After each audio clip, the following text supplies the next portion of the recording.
Hello and welcome.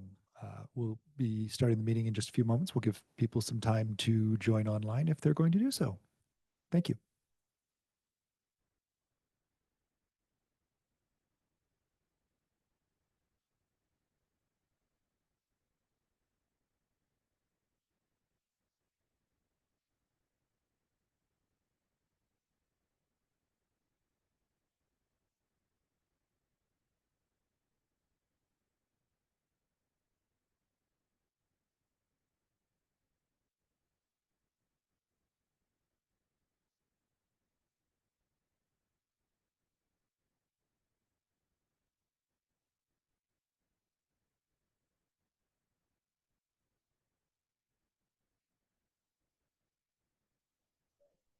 This meeting of the South Beach School Board is now called to order. We turn first to our land acknowledgement, and we have a community volunteer who's going to address the land acknowledgement to start our meeting. Thank you. South Whidbey School District would like to begin by acknowledging that we gather on the ancestral homelands originally known as Shakotli in Lushoot Seed of the coastal Salish peoples on the lands of the Lower Skagit, Tulalip, Swinomish, Snohomish, Stillaguamish, and Suquamish, who have lived in the Salish Sea Basin since time immemorial and have hunted, fished, gathered, and taken care of these lands. We respect their sovereignty, their right to self-determination, and we honor their sacred spiritual connection with the land and the water. We express our deepest respect and gratitude to the Indigenous people of this territory and for their enduring care and protection of the land in which we currently occupy and share through the Treaty of Point Elliott, signed by 82 tribes in Mukilteo on January 22nd, 1855. In the last few years in my readings of Native American histories and also some Coast Salish narratives, I've come across the fact that for the most part, Indigenous Native Americans share values that are deeply held, respecting elders, safeguarding the dignity of everyone having a voice, extending your relations beyond immediate family, showing humility, courage, generosity, hospitality, and honor. These values are reinforced through story, song, and ceremony. And I've seen that in person the last couple of years with a Snohomish Blue Heron Canoe family. On the Snohomish tribe website, you'll find the following. At the heart of the Snohomish tribe's identity are the sacred values that guide our actions and decisions. These values are the cornerstone of our existence, passed down generation after generation. Our profound respect for the land, the water, the air, and all living creatures embodies the essence of our sovereignty, and our district is honoring those values. Our elementary school students are called the orcas. They honor the sea life in the beautiful waters around us. Our middle school students are called the cougars. They honor all of the life on this wonderful land that we occupy. Our high school students are called the falcons. They honor all those living creatures that fly above the land and the waters. Thank you. Thank you very much. I appreciate you bringing the added perspective to the land acknowledgement that is always so enriches that tradition at the start of each of our meetings. This meeting will be a combination of business meeting and workshop. I will try to be very clear about the times when we are in a workshop and inviting people to engage in back and forth discussion on the present topic on the agenda, and when we transition back to business meeting and get back into the more formal meeting format. Are there any objections to approving the agenda and minutes as presented? Hearing none, the agenda and minutes are approved as presented. We will now suspend the business meeting and go into our workshop format, which means that we do welcome and invite community comment on whichever item we are currently discussing on the agenda. If you are online, please enter your name and location in the Q&A function before starting to type up your comment so we know that there's a comment incoming and can prepare for, can hold space for it. The first item on our workshop agenda is our superintendent entry plan, for which I will turn to Dr. Clifford.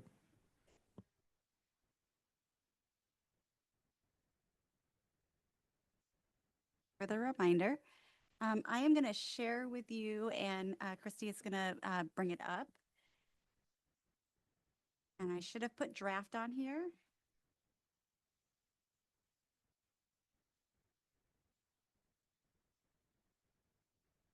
Yep. Okay, I just shared it with you. And it does not have draft on it, but this is a draft right now. I did, it starts with the title page, but then the second page has our goals, vision and mission. And then it also has a progress monitoring kind of tool. Entry plan progress monitoring, green being completed, yellow being in progress, and red being not started.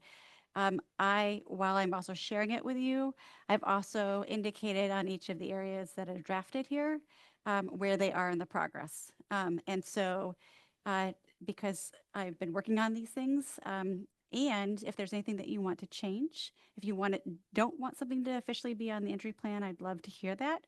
If you want something to be included that might not be listed, I'd love for your input and feedback. I have 5 different sections. There might be 6 because of a pre-entry plan. So I'm going to turn this over here because this might help me better. So the first one is the pre-entry plan transition activities. And a number of them are green, but there are still yellow, and some of them may continue beyond that pre-entry plan transition. And then I'm just going to highlight the sections, and then we can dig deeper. Goal 1 is board superintendent relationships. And we've already done a lot of work. There's been a lot of progress in all of these areas, so it was fulfilling and exciting. And then 2 is organizational and instruction. 3, and actually number 2 has also sections. So there's actions at the building level, actions with association partnerships. And then goal 3 is engagement. And then goal 4 is climate and culture. And then finally, goal 5 is student performance and logistics. And the other thing that I did was I had shared with you a very draft entry plan that I had started before. And what I incorporated into this entry plan is I took our goals and the subsections of the pillars within the goals, and I embedded it into this entry plan. So you'll see those highlighted in there as well, just because it should all be connected. So I don't know how detailed you want me to go into this. I thought I'd give you an overview. I can give you just a moment to review it. How would you like to proceed?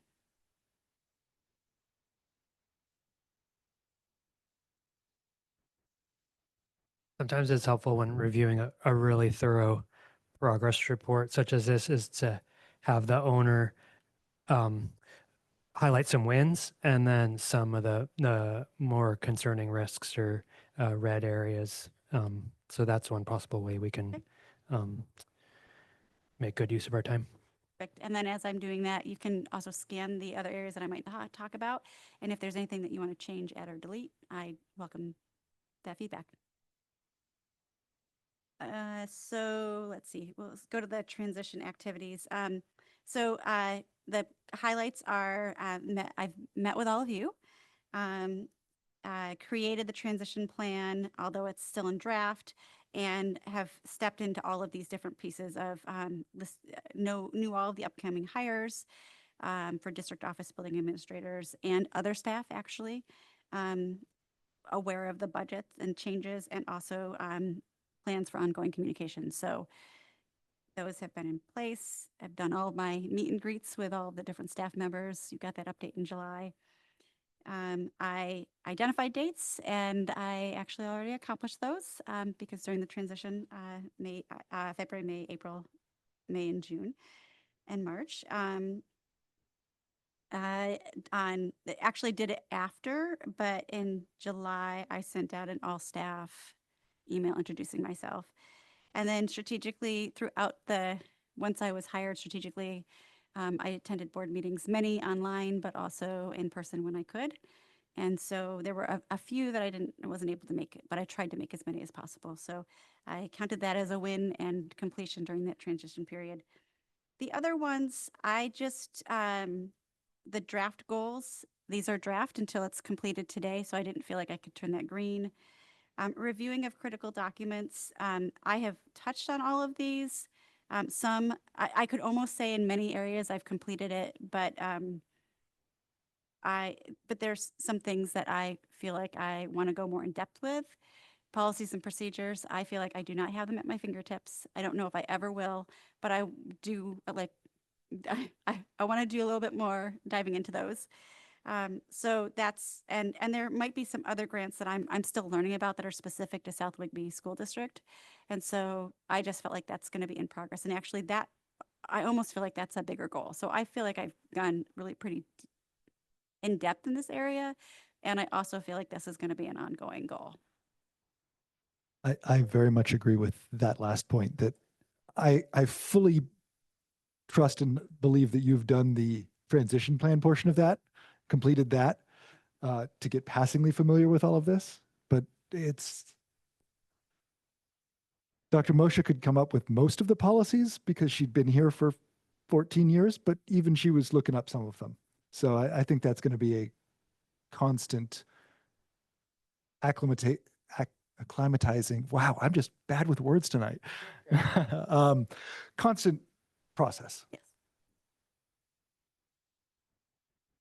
Yeah. So, and then I think that I could actually, for the reviewing of major responsibilities, I could probably have that as green, but I'm also still uncovering because people wear so many hats, and there's just some also subtle things that people do that are not actually formally documented. And we're starting to actually, this year, we're going to be starting to document the work over time. So I just didn't feel comfortable making that green yet. Since it's the pre-transition, I don't know if you want to add anything to it because we're kind of past. Okay. Okay. I would just love to know if you see any areas where you could use board support or board member support individually. I would be more than happy to support if there's introductions you would like me to make, Okay. or community inroads that you need help establishing. So please, if there's either tonight or in the future an opportunity for us to lend a hand, don't hesitate to ask. I appreciate that. Thank you. And Okay. to that point, I'm particularly noting under engagement, there's a lot of like local community leaders, police chief, Rotary, Chamber of Commerce, mayor, city council, state legislatures, et cetera. And you being a newer resident to our community, it may feel like a cold call, but for a lot of us, we've known these people for some of us, we've known these people for 40 plus years. So, if it feels easier to ask who we might connect you with, just don't hesitate. Oh, I very much appreciate that. Thank you. And I see your our symbols of agreement. So thank you all.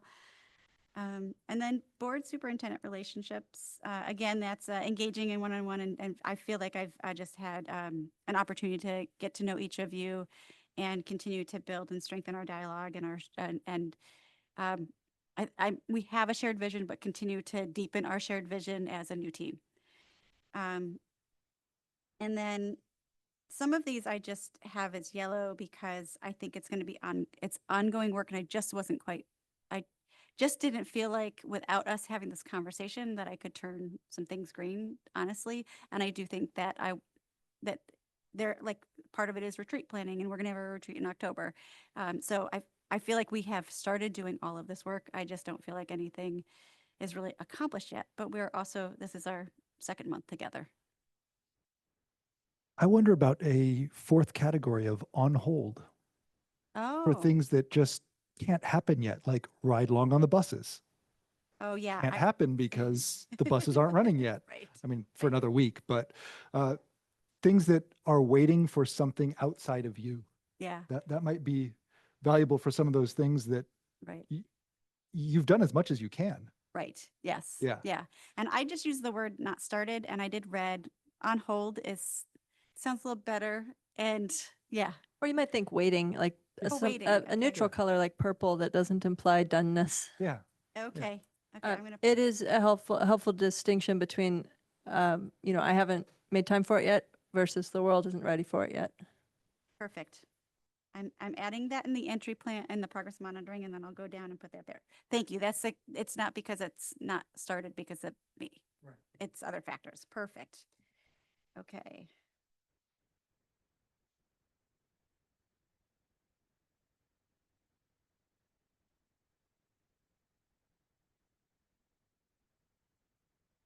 Before you move down, Yes. request / curiosity. The second to last row is about the strategic plan. Seems like a lot of work is hidden in that one row.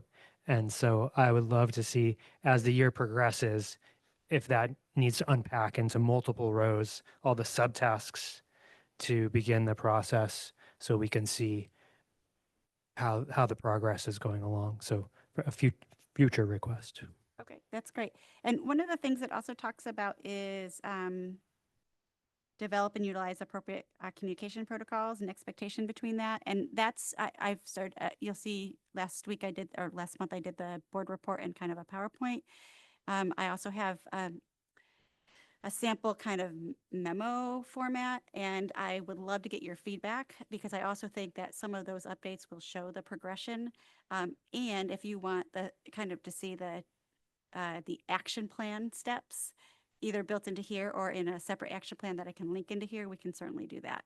So I want your input and feedback on what is going to make most sense for all of you as we continue to communicate with each other. Thank you.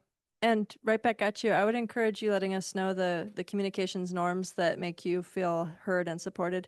For instance, I have such a number of email inboxes and such a high volume of email that generally when I receive something that requires my attention but not my response, I'll either just give a one-word thanks or no response whatsoever. And that doesn't mean it's not received and appreciated, but it means I don't want to add to your email inbox. So if you feel like you're reaching out to me and getting crickets, please check that assumption with me because I can give more and I can enthusiastically appreciate every message if that's a response that will help you feel like your job is being done. Yeah, I appreciate that. I understand, and I recognize that all of you have brevity or don't respond, and I think that's also a good practice to make sure that we're not responding as a group. So I thank you for verifying, and that was my assumption. So positive intent. I have a tendency to use 10 words for every 4 of Marnie's, so it all balances out in the end. Okay. Okay, perfect. Thank you. Okay, did you need to look at goal number 2 or goal number 1 or can we move on? Okay. Organization and instruction. I will change the bus ride to purple. And Representative Dobmeyer, if you have things to add in here, please chime in. I can't see you, but because the very beautiful flowers, but please feel welcome to join in.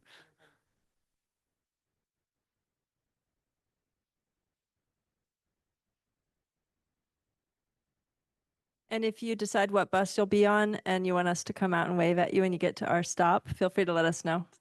Okay. All of this, as we're doing this work.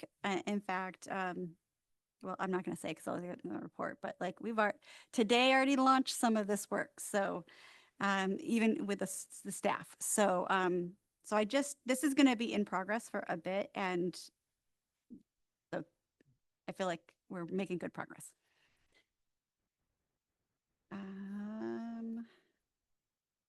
Oh, yeah, and 100% of new staff participated in the orientation. I'm going to do the win.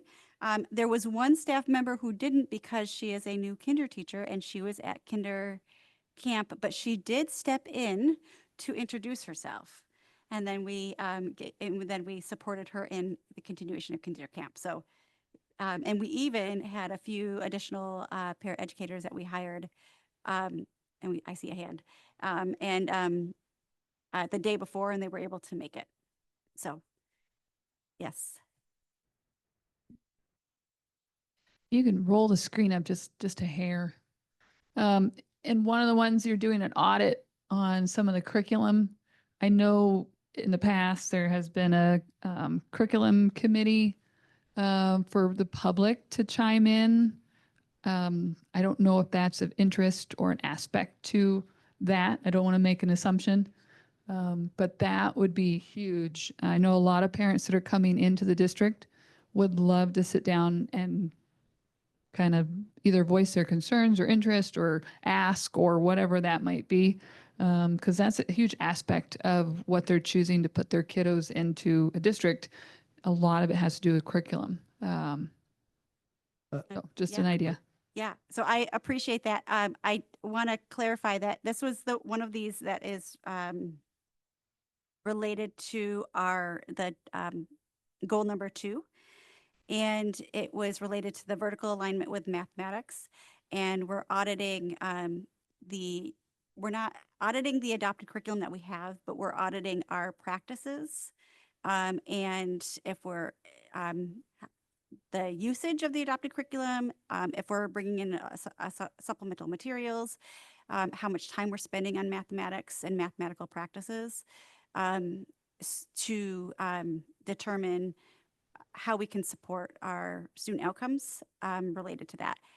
So the intent is not to fully audit our the curriculum decision, but the curriculum implementation. And this year, curriculum audit is a really big undertaking.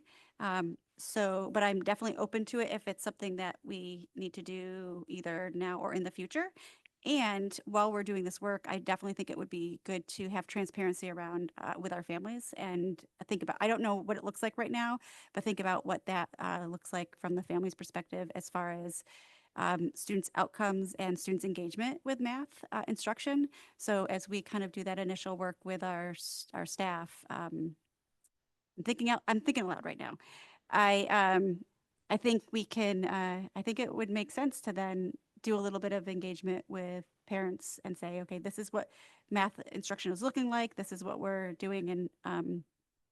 And this is the experience we intend to have. What is the experience you're seeing, to make sure that we have alignment between what our intent is and what the impact seems to be. Dr. Clifford, I love that idea where it fits. And I, as a parent of students who have been through the public school system, I remember one of my largest obstacles to participation was feeling like the new math was confusing to me or didn't match my memory of how to work through math homework. And so just understanding whether the curriculum is being explained to families in a way where they can be study partners at home might be an interesting survey point. I know from Coffee with the Principal that Mrs. Richards is looking at some ways to engage parents at the K-5 level, particularly around math, but around curriculum in general, for exactly that purpose. To your earlier point about community participation in curriculum committee, it's my recollection that when we adopt a new curriculum, there is community involvement in that committee. So it's just a different part of the life cycle of the curriculum. Next to the K-5 math, curriculum audit, I'm happy to put in parentheses, engaging in parent engagement. I almost wonder if it might be more inclusive to say complete K-5 mathematics curriculum and implementation audit, because I feel like parent and family connection to the material is one aspect of successful implementation, but it's not the only. And curriculum implementation audit, I just feel like that gives you room to think about all the ways that you want our educators and our students and their families to be successful with the material. Thank you. Thank you. I just updated that, so that looks good then. Yeah. Great. I want to make sure that we're not being too overly prescriptive in what we're directing you to do here, because the how is the professional's job. Yes, that's And true. I want to make sure that we're not getting out of our lane in Perfect. that. Perfect. And I also, this is not my work alone. And so I want to make sure that it's meaningful and going to make sure that it's relevant in a way that's going to support everybody that's involved. So thank you. I'm going to transition to the next goal area. Oh, actually, there's buildings. Let's see here. The survey, everything that's in red right now is just because, well, our students aren't back yet. So that could be purple. The safety survey, that's start of school year, so that could be purple. And staff just got back. So I think all of these actually can be purple.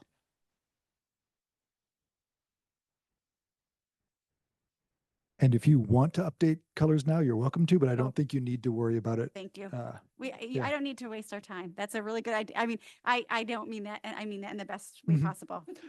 Yes, Yeah. yeah, that's a good point. It's like a procedure. We can trust you to make any edits necessary after the discussion.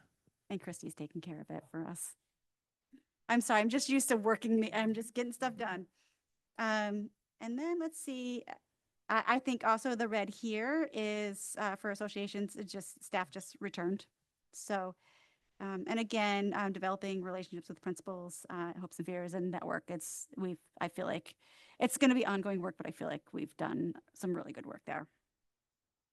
Engagement.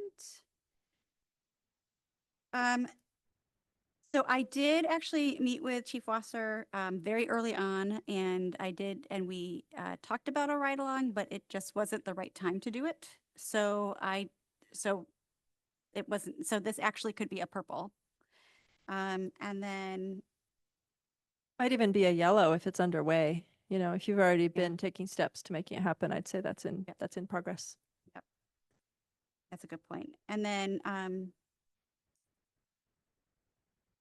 I've already connected with Rotary. They've invited me in chamber. I've made a connection with Langley Chamber. So I actually probably could turn this to a yellow now that I think about it. It's in the very beginning stages. And I just put red for the 5-year strategic plan because this is a planning year and we're not even in the beginning stages of Yeah. planning. In my mind, that's something that really kicks off next August. Yeah. Yes. Yeah. So whatever preparatory work you have to do is fantastic to have listed here, but it's just preparatory work in my mind. Okay. Yeah. Yep. Oh, go ahead. I might even suggest that we reframe it because it feels like a heavy burden when framed as part of the very early onboarding, and to kind of bookmark it with an asterisk and maybe make a new goal there that's something like become rooted in South Ridley School District and connect with community leaders, and then maybe have an asterisk that says next year moving into strategic planning. I'm just going to make a comment. I'm not going to update it completely. I would just say make sure that it's language that feels achievable and timely. And if it feels like a goal for the far off distant future, maybe make it a footnote instead of a main point. Okay.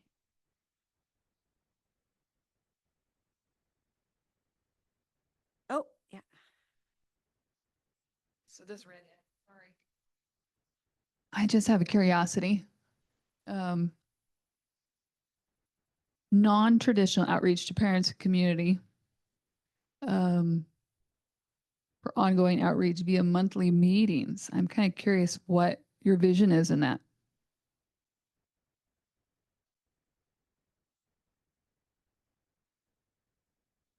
I think I should have put parentheses around monthly meetings as an example. Okay. So thank you. Actually, I'm going to take via out and just put parentheses and say monthly meetings, et cetera, or such as. Yes. Okay. The non-traditional is what stuck out to me. Like, what do you mean by non? You sparked my curiosity in that Yeah, no, description. that's great. Uh, an example is there might be a community group that doesn't always come to school because they have other challenges that prevent them from coming to the school setting or have not always had the best experiences in school setting, and they may invite you to their space. I'll call them third spaces. So it might be going to a third space. It might be connecting with a community partner or a individual that's connected with that group, and they saying, "Let's meet here." So that Awesome. yeah. Thank you. I noticed there's no mention of county level connections. We have a Island County Commissioner that represents South Whidbey that you probably want to get introduced to as well. You'll see the update on that today. Thank you. Setting it up so you can spike it. Yes, I know. Yes, you have. You are. And then for some of these are related to, well, actually support professional development. I think that today was an example, so I actually can put that and I can turn that to yellow because we did a strong launch today. And that will be ongoing support. The calendar, I've scheduled ongoing weekly meetings with school principals and leaders at their buildings. Well, middle school, high school will be at their building soon.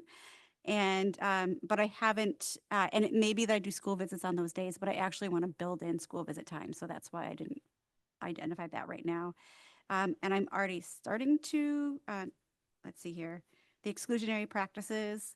That's work that I haven't dug into this year. We had the data from last year, but I'm thinking about next year. And then the newsletter,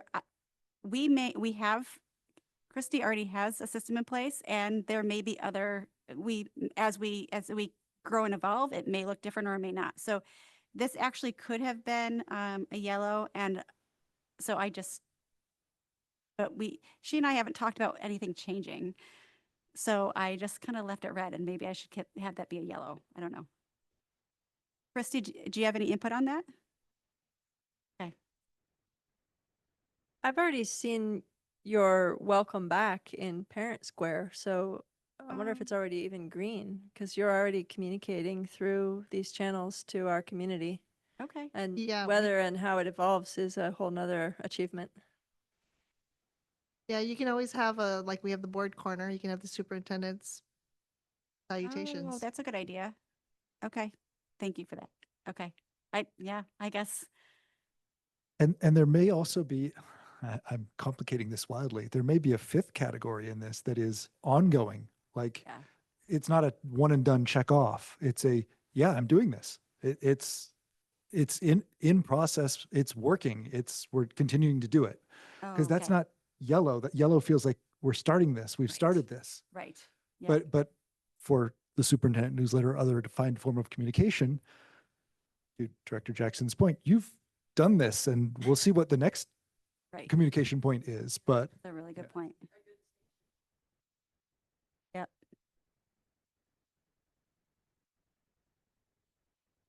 I would also just offer that this document needs to be a live document that works for you. Okay. And so at the point where we have offered too many instructions / suggestions, allow us to also pull back and I appreciate you build the document that works for you. thank you. Yes.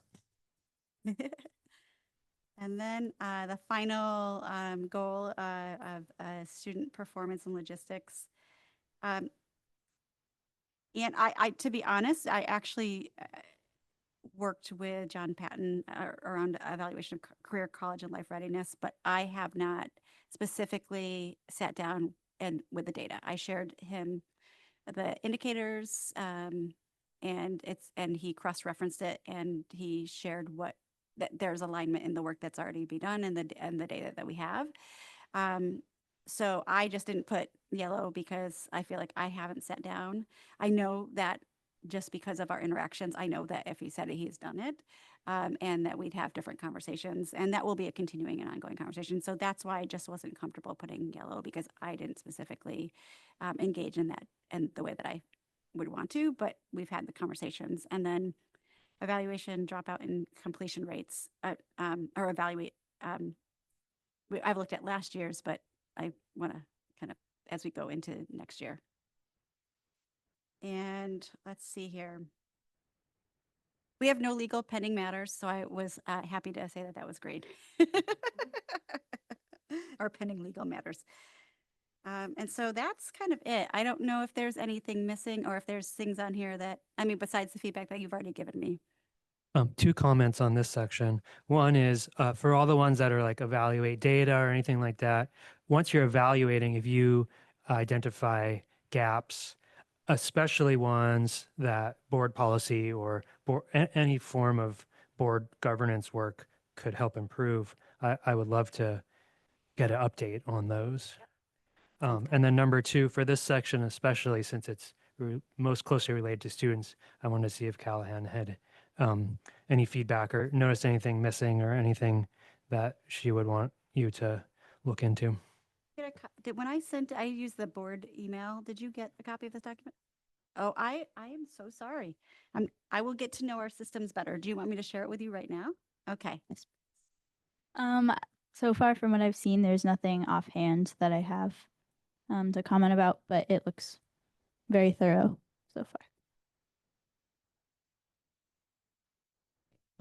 I'd like, to the student engagement point, I'd like to note that that I didn't see anything about meeting with student groups.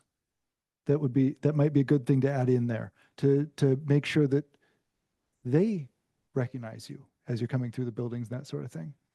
And that would be certainly part of those site visits, but just something, I don't know, something in there to meet with ASB or meet with a certain percentage of the students at a high school or something like that, where they can start to recognize you as you're coming through the building and know you a little bit, I think would be valuable.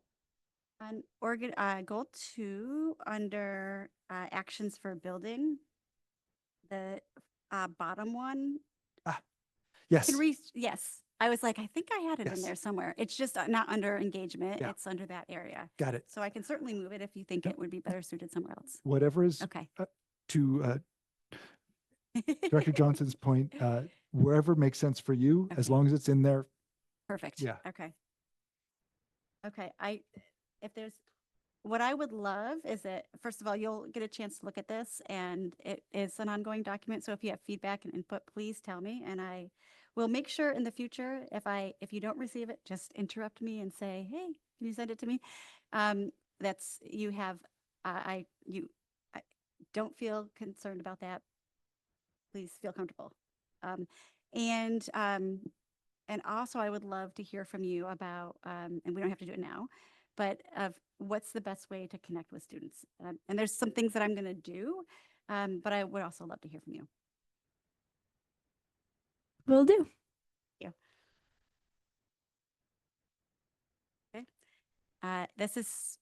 Thank you. I know you just saw it today. I know that, I mean, you saw it a long time ago, but I've made some updates. So thank you. I really appreciate your time and the thoughtfulness. Right. Reciprocally, I appreciate the thoughtfulness of the layout and what you've laid out, what you've put before us to get up to speed, and not just up to speed, but advancing the district and making the experience better for students and staff. Thank you. Okay, we'll move on to our next item then, which is, oh, dang it, I closed this. The board goal indicators. This is for a discussion of the indicators within the board goals, not the board goals themselves, which have already been approved by this board.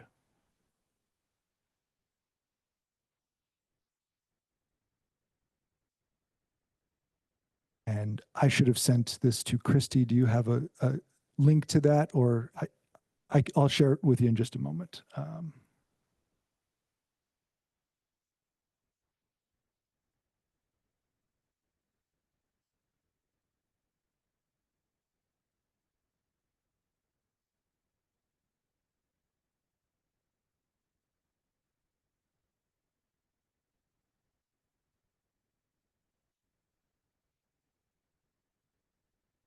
Just sent that invite. I'm going to make sure that I've sent one to our student representatives as well.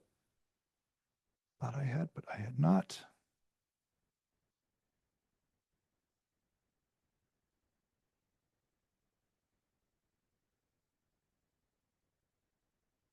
Okay. And in an attempt to avoid discussion outside of class, I know that Joe has made some comments on this and I have made some comments on this, but we have not engaged in anything beyond that. So we can have this discussion here just to talk about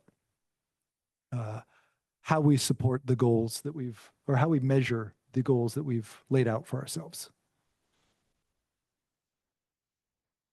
And the updates I made were reflecting feedback from the previous meeting when we discussed it. Yes, thank you.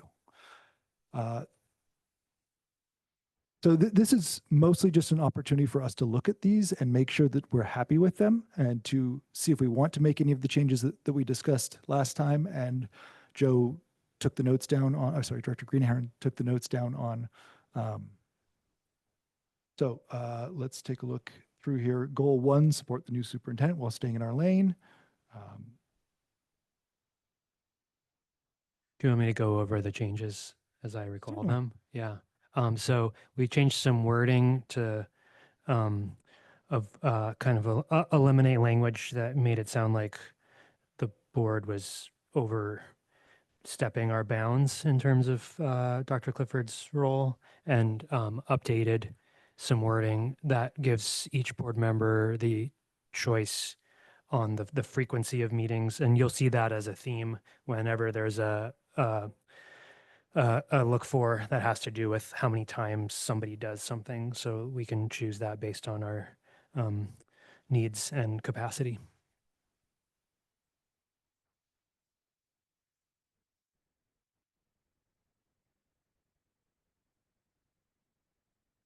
Let's see here.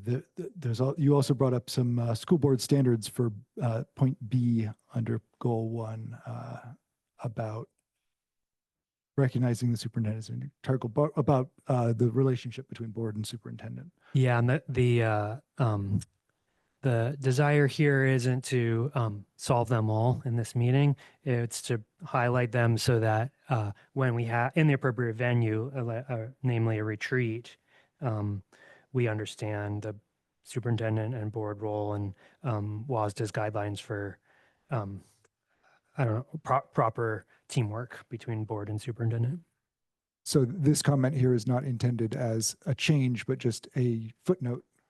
Yes. Excellent. Anything else from goal 1 that stands out, good, bad, indifferent, we'd like to change for our indicators? Okay. Let's move on to 2. The goal, the objective itself too it's in red simply because it has been moved into number 2, but the wording itself as voted on by the board hasn't changed. That was so we could keep the 2 symbol for goal 2. The reminder when we're getting wordy. Exactly, yes. And then I had drafted a key result that included a board meeting time audit that was deemed by the board in the last meeting to not be the direction we wanted to go. And so I brainstormed a whole bunch of other ways that we could look for to see if we're meeting this objective. One of which actually dovetails with 1 or 2 of the items in the superintendent entry plan, which was celebrating success, celebrating staff and student successes.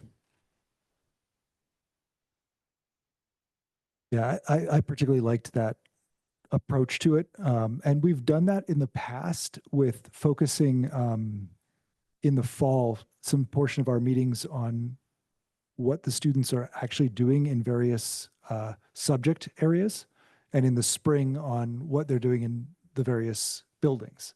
And that might be something that we can bring back this year to make sure that we're putting the attention on student outcomes and staff influences upon them, and staff outcomes as well.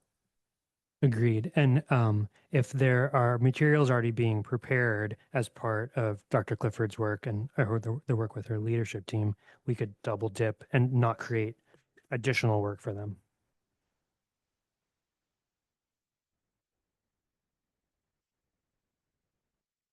So with that in mind, I'd like to see if there's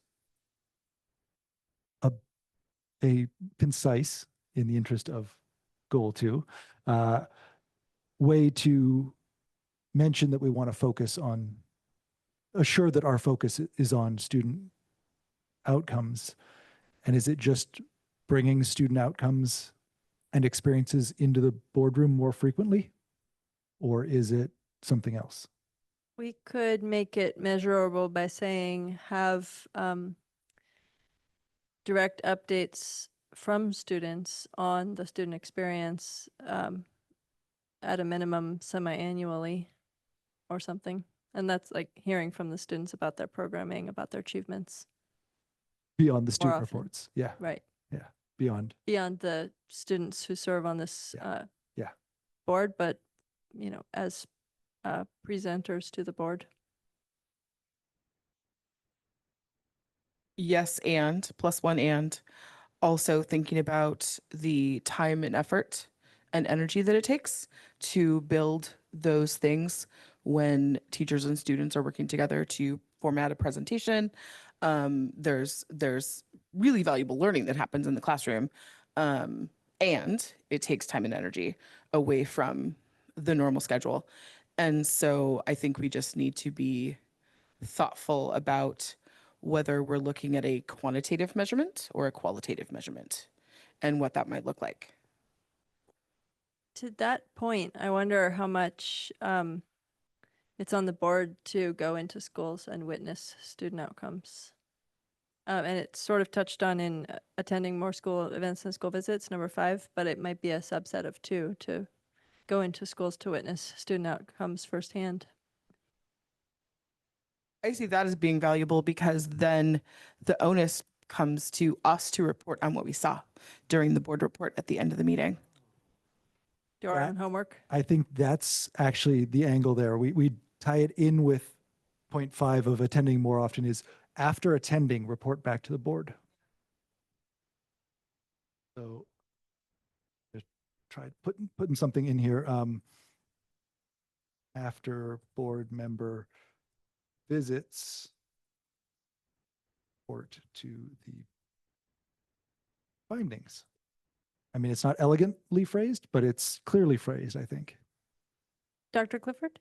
Yeah, I just want to add too that when we give our updates, like the SIP, my monthly report should demonstrate some relation to student outcomes. Might not get to the granular level of data all the time, but the work that's being done.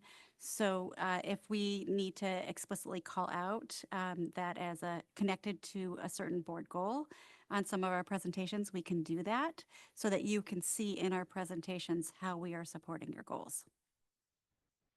Can I offer the word engagement instead of visits? Because that might be attending a concert, it might be attending a sporting event, buying a cookie from a bake sale. I think there's lots of ways that we can engage as both board members and citizens in the school community. Yeah, I've been intending visits to cover all of that, but engagement, absolutely.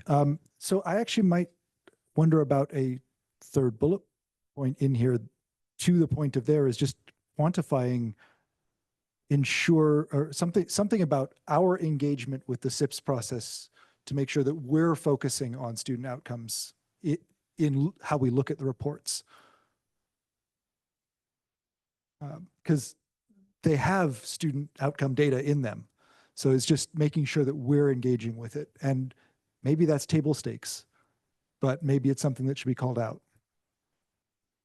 I want to make sure this isn't too clinical because the language around, reporting to the board on findings makes it seem as though we're a bunch of, research technicians going in to see how our specimens are doing. And I guess I just want to humanize the experience of engaging with students and also to leave these at a level where they're invitational rather than prescriptive.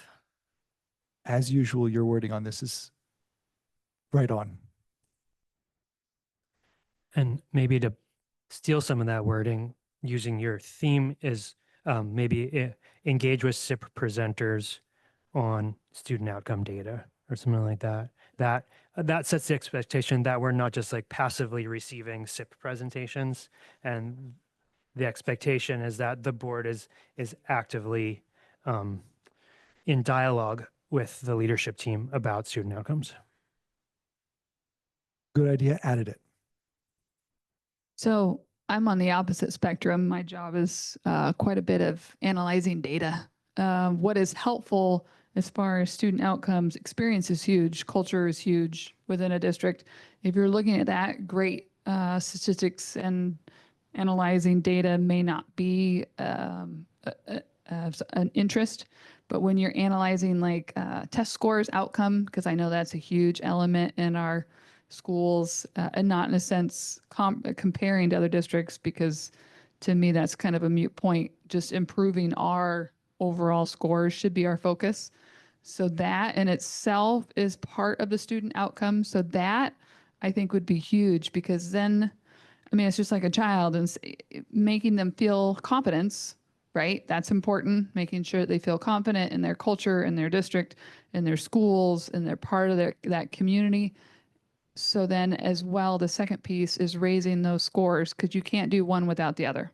If their confidence level is low and they don't feel part of the community and they're just disconnected and they're having a negative experience in school, their test scores are going to reflect that. And the opposite, if they feel supported and encouraged in their confidence level, you should see the test scores. So I think they're equally as important, but one really shouldn't be a priority over the other. But I know it's not a fun thing, because that's what that's what I do all day, is analyze data. So I understand that piece. Well, I would say the analyzing data is definitely fun for at least two people sitting up on the up here behind the table, myself included. And that I would very much think that would be part of the engage with SIP presenters on student outcome data. A lot of that is about the culture and the restorative practices and discipline data and all that, but a lot of it is about iReady data or test score data or GPA, all of those things. So definitely want to include that on there to get a more complete view of what we can see of the student experience. And perhaps to that point, we could broaden this. Instead of SIP presenters, it could be, I can't think of the word, but something that encompasses SIP, CEE. Basically, every time we're getting a student outcome presentation, so it wouldn't just be SIP. Yeah, something just majorly changed to this document. Yeah, I think we just lost the chunk of text that we were working on.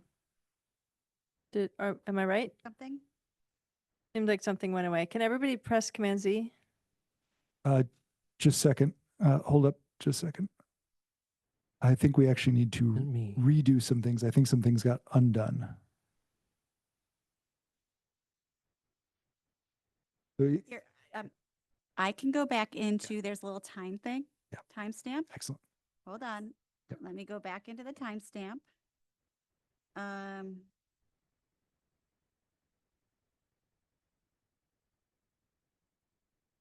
Okay. Let me click on here really quickly and then see, Yeah, the version history should give you one that was, is this where we are? Okay, I will accept that one.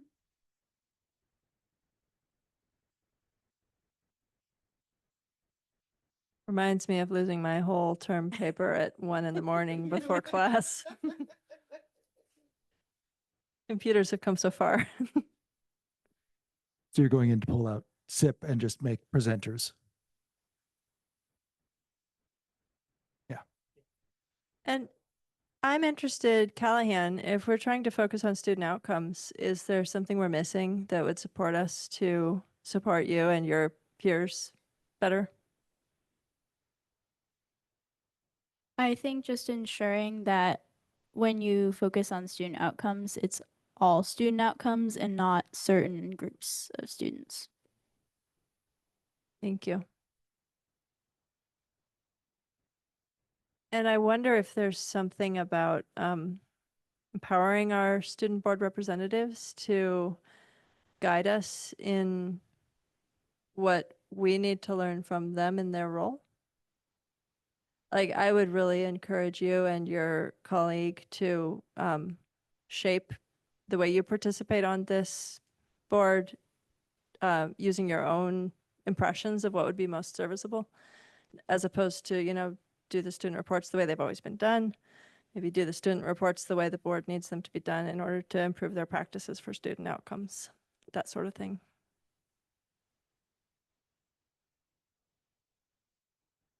So empower student board representatives to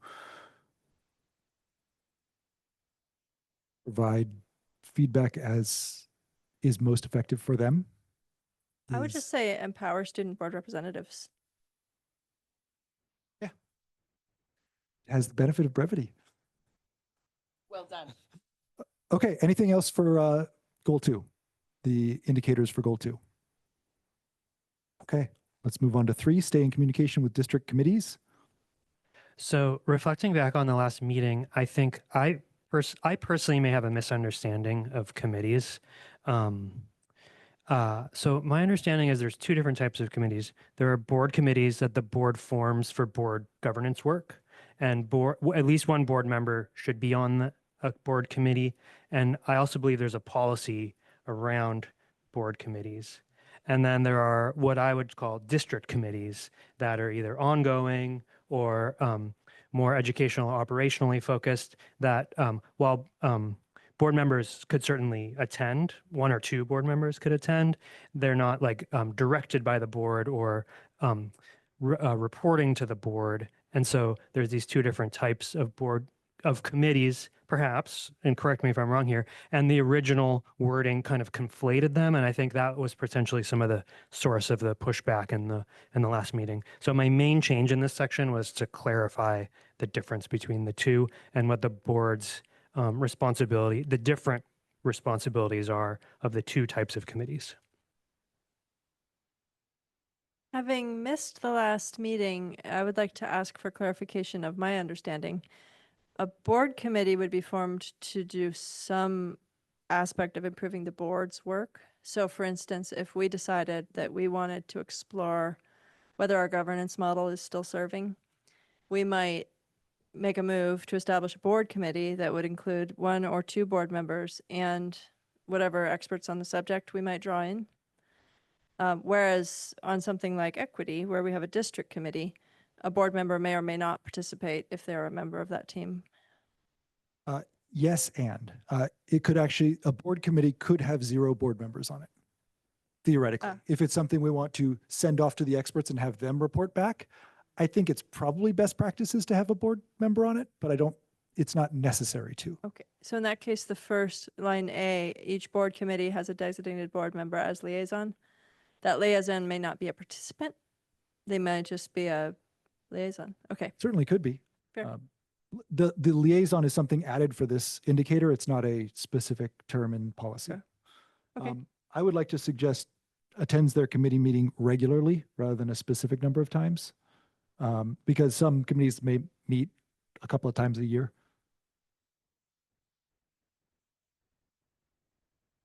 Otherwise, I do like the differentiation because most district committees do not need a board member.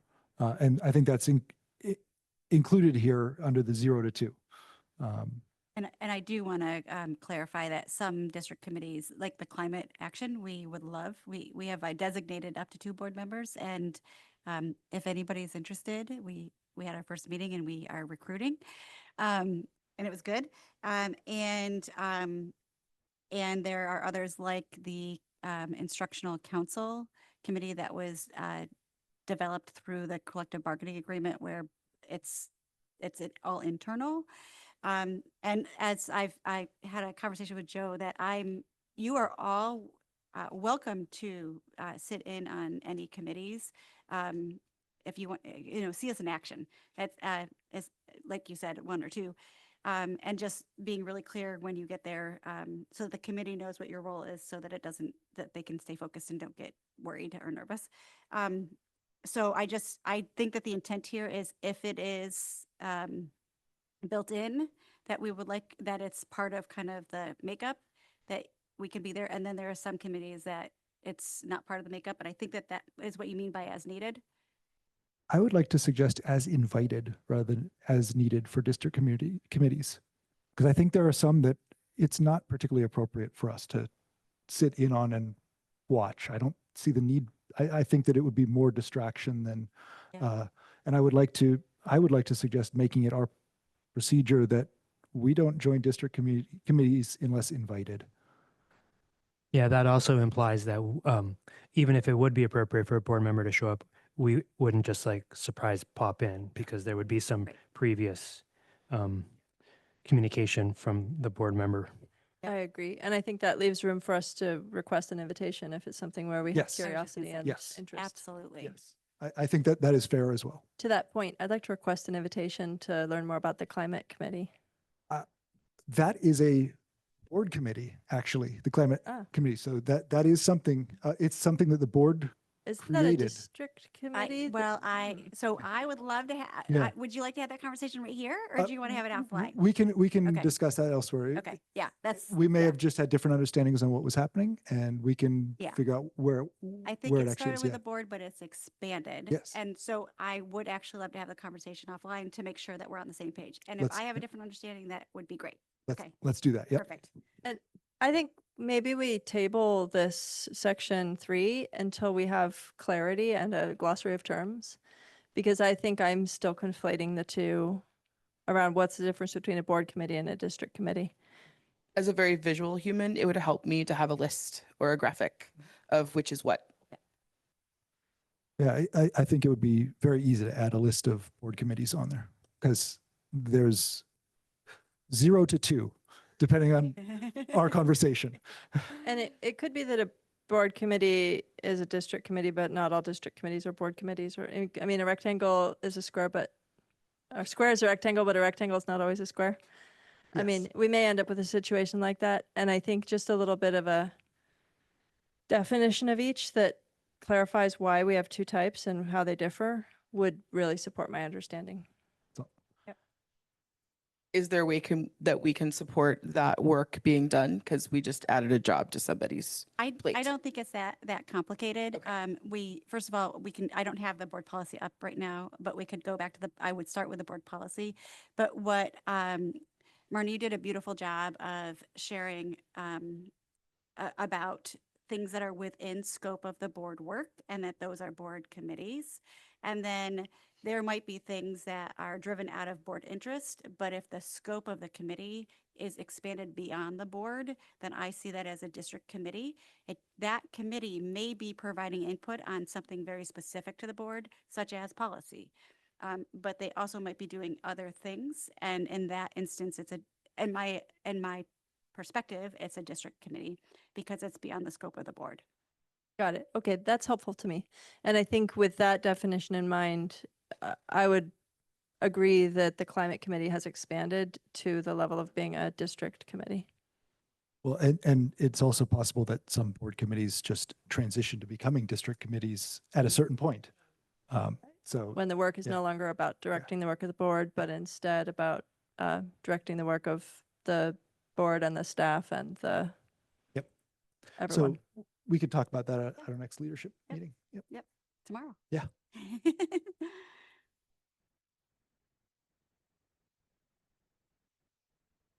And since the indicators here can change and adapt, there's no problem leaving this as it is and then refining it as we need to. So fourth point, communicate and advocate up and out and assist community members in doing the same.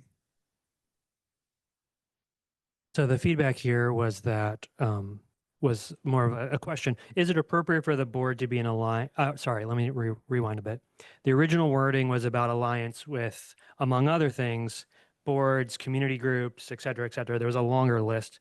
And the curiosity from the last meeting was, is it appropriate for the board to align itself with particular community groups, nonprofits, et cetera? So this is scoped down to other boards. And I put neighboring / similar districts. Those seem like the types of boards that would be of most interest for us to ally with. And it's still left open-ended to partner on a common advocacy goal. So that could be determined based on which board or boards we're working together with. I would like to suggest potentially 2 additional goals, or I should say 2 additional achievements that we could make under each goal, under this goal. One being, as the school board's legislative representative, I would be happy to host a community meeting about legislative priorities, perhaps in December or January, sometime just before or early in the legislative session. Could just be a, coffee shop sit down, and I could work with you, Dr. Clifford, to see when and whether that's appropriate, and then make myself available to answer questions and liaison with the community. Another thing that might be interesting would be to have something here about serving on WASDA boards or WASDA advisory committees, as we have several board members who are already doing that, and sharing the lessons from South Whidbey up and out in that way. Yeah, I wouldn't want to make any individual here beholden to being on one of those boards, but I think it's wonderful to celebrate when individuals do choose to do that. So it could be something like Encourage share your support. lessons in both directions when South Whidbey board members serve on state committees. If just I want to get this one and then we'll go straight to that. Yeah. Maybe it's encourage and support board members who take roles on, is that getting to what you're looking at? really, I want to feel responsible to you and to our community of students and families to share what I'm learning and what I'm advocating for when I serve on a state advisory committee. So I guess I just want, it's less that I want to be encouraged and supported, it's more that I want to be accountable.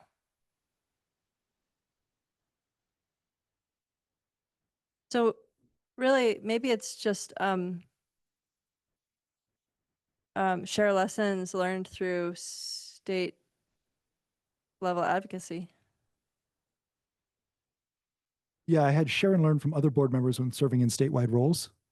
Does that, no, let's get the I don't know. language you had there. I think it's like whenever, whether it's through a formal committee appointment or whether it's through an informal learning exchange or whether it's through going to a conference and experiencing something expansive, I think it should be share and learn from state educational leaders. Share and learn. And learn from. Share with and learn from. Yeah, I agree, because I want to circle us quickly back to, number 2, brevity of communication. And also within that goal set, think about the fact that we are all elected volunteers. And so I can do a lot of work during a conference when I'm with our fellow school board members from the region. And so a goal that I could make myself under this would be to specifically and intentionally take some time with those folks, have lunch with them, or, have an informal coffee or attend a workshop with them, for example. What I cannot do is offer a quantitative number of times that I could create that alliance piece. And so, or, have a statewide presence currently.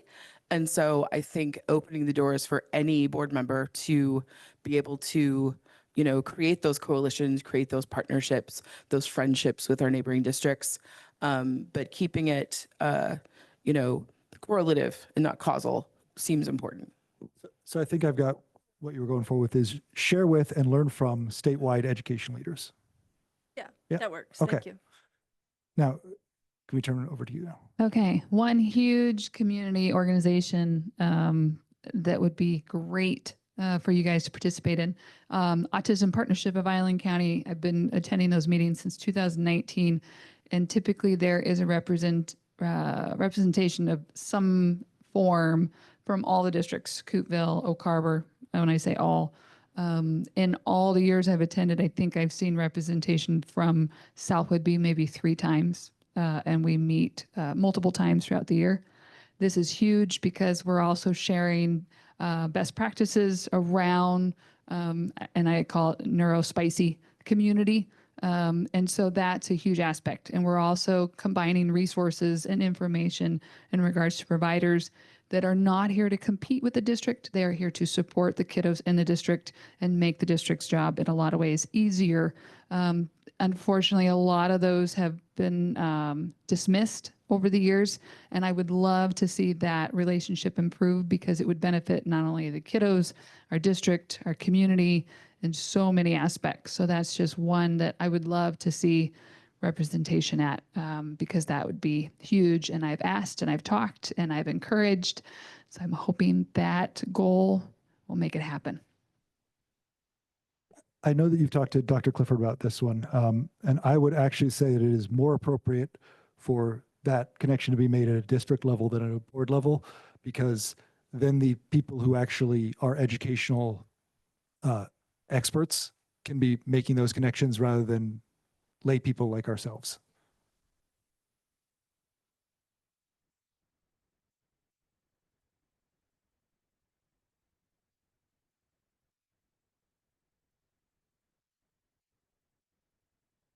So if it's not for the board to do, I don't think it's appropriate to put in the board goals at this point, but I know that it's something that you've been talking with Dr. Clifford about. So I'll leave it at that connection level. Yeah. Anything else on point 4? Okay. I think that being legislative advocates and continuing to go to legislative sessions and work with our district representatives is appropriate. I think we're already pretty good at it, but it never hurts to reinforce a good thing. Attend legislative meetings during or before session? Sure. Yes. Yeah. Thanks. And to that point, I have a couple of meetings coming up with our local representatives. Excellent. The last point, the last goal here is 5, attend more school events and school visits to be approachable and visible. So this one's the least changed since we last visited. The only thing added was a clarification about wearing our name badges. It was too vague. It made it sound like we were expected to just wear them everywhere, but it was when we're attending in our capacity as board members. Which allows us the opportunity to attend a concert as a community member or a parent, for instance, which is very valuable for being a parent or guardian. So I appreciate the the updates you made based on our discussions and conversations. I think we're in a pretty good place now, pending any further development on the committees section. Any final thoughts on this? Okay. Thank you all very much. Last one is review the land acknowledgement.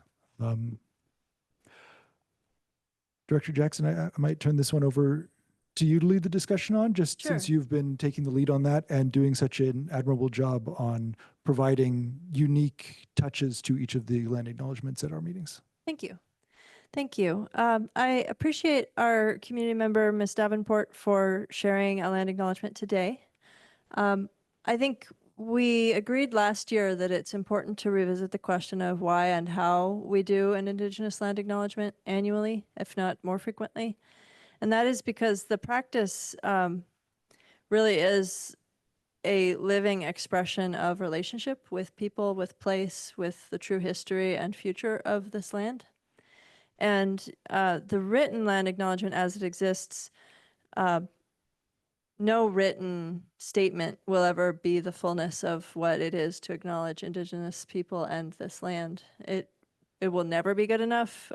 I find it to need some grammatical improvement, but that really doesn't trouble me because it is not the land acknowledgement. Our daily walking life is the land acknowledgement, and we can either be in growing integrity with this place and its history and its people, or we can be in waning integrity with this place and its history and its people. And I think that by surfacing the land acknowledgement at every meeting, we try to stay on that growing edge. So in the past, we've talked about ways to make acknowledging the Indigenous history of this place more of a community exercise through such things as inviting community speakers to share. I remember last year we had a staff member who had been a Lushootseed language learner, and he shared our land acknowledgement in the Lushootseed language, which was beautiful. We also have the opportunity to continue to partner with tribal educators. So a year ago, Ms. Macaro and I went together to an educational conference of tribal educators and learned with and from them, and that was invaluable. I think we also have opportunities to learn about how our classrooms are bringing Indigenous curriculum forward and how well the since time immemorial curriculum is being leveraged at every grade level to help shape student outcomes. So to bring this up for discussion today it's less about can we wordsmith the written statement, it's more about is our collection of practices as a district bringing us into greater integrity with this land and its history and its people. And so I guess I'd open with that and open for discussion. Yeah, I think that if we were just reading this every time, I think we would be getting further away from that. To your point, I think that it's okay to read it as is every once in a while, but have the way you in particular bring up something, a learning opportunity or a specific viewpoint that came up to mind over the past 2 weeks or whatever it is each time. I really value that as a way to keep it from being repeated just because we repeat it at the start of every meeting. I have issues with just repeating something because we've always repeated it. And so I really appreciate that you bring a freshness to it almost every time. I agree. I think part of the learning curve, and I think part of the example we're setting is that we are lifelong learners, and that is part of our mission as a school district is to produce lifelong learners. And so, I really appreciate when we have different perspectives and different voices. Marnie, I really appreciate your voice. And I also like that you sometimes ask if anyone else would like to read the acknowledgement or offer that to other folks, because I think we all kind of walk in different circles in the world.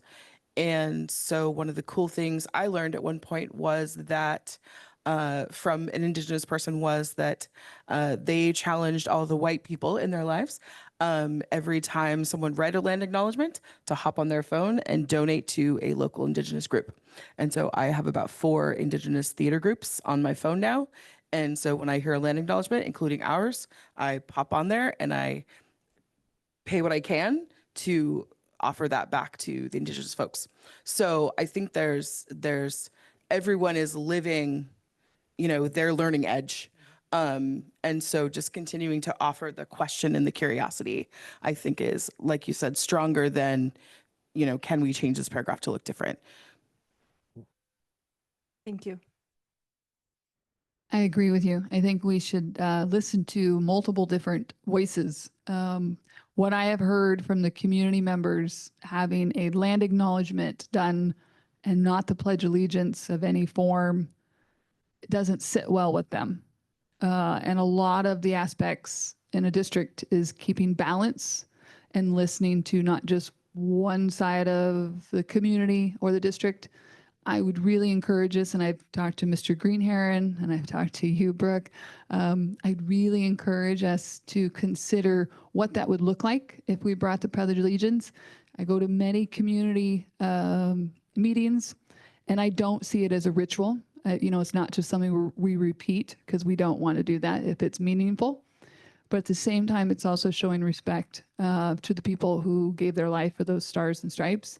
I come from a family of people in the military. It doesn't matter which political side you're on or if you even pick a side.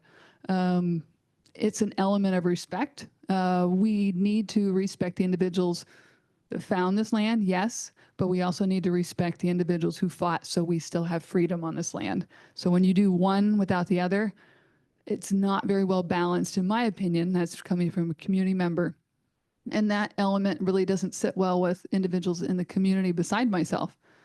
I know it takes two people to bring something to the agenda, and I've tried multiple times, and people are amazed that if I've been attending the meetings for so many years that I can't get that done. I would really like to see this brought to the agenda because there needs to be some balance. Thank you for sharing the concern. It is one that I've heard. I do want to keep this focused on discussing the land acknowledgement at this time because that is the item on the agenda. So I do hear what you've said. I have heard it in the past, but I want to keep the discussion on the land acknowledgement at the moment. Thank you. I also just want to surface some feedback that I've received about our land acknowledgement. I have received the feedback that this land in particular, this place that we now call South Whidbey, was Snohomish land. And we name several tribes. We name the Snohomish, Stillaguamish, Suquamish, Lower Skagit, and Tulalip. The Tulalip is not a tribe per se, but an association of tribes that were conglomerated during a time of relocation to a reservation. That's my understanding. And I have spoken with tribal members of several of those tribal identities about the complexities of the tribal history of this land.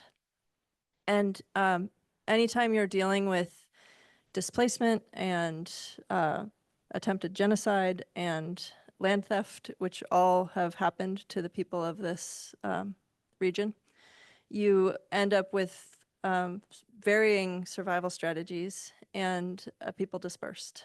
And so we have very true, real, authentic, and valid experiences of Indigenous people in this place, some of whom stayed on the land and lost access to the power that comes with being a federally recognized tribe whose treaty rights are upheld.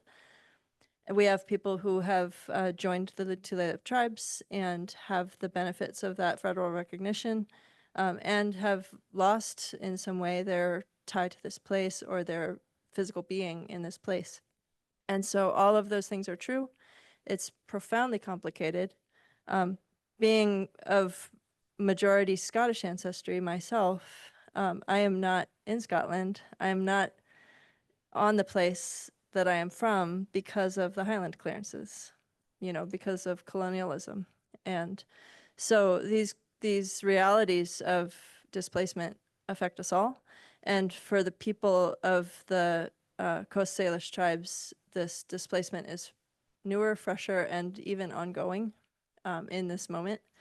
And so to think of it as some kind of ancient history that needs to be just left in the past, it really discredits the lived experience of people whose grandparents were in boarding schools, who are living with the immediate ramifications of that disruption in their family, and even the epigenetics of that trauma.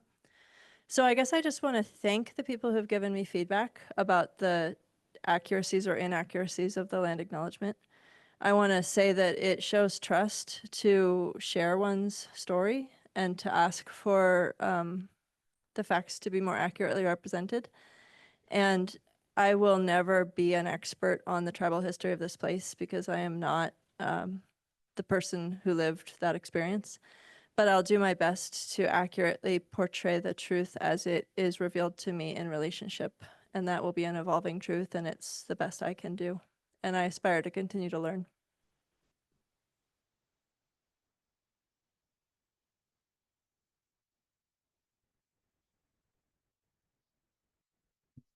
Rufus Rose, I'm curious what the educational purpose of the land acknowledgement is for our students what is the goal of having this recitation or similar acknowledgement on a regular basis? What outcome do you expect to have learned by our students? I think that would differ for each and every one of us. I can answer for myself.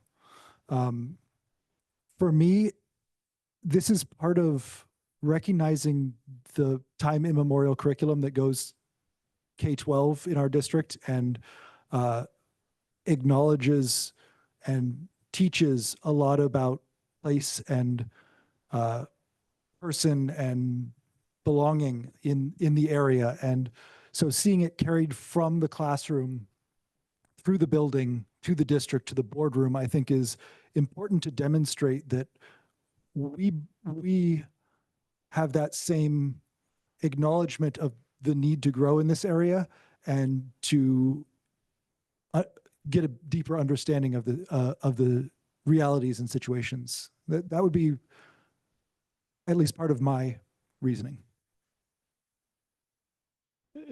Yeah, I would agree. And I would add that for me, I think that we can contextualize where our students are learning as global citizens, as our vision and mission point to empowering our students as global citizens, that starting in place and in the deep history of this place is a way to be rooted so that they can have the foundation to then reach where they go, as far as they could go with that foundation of knowledge.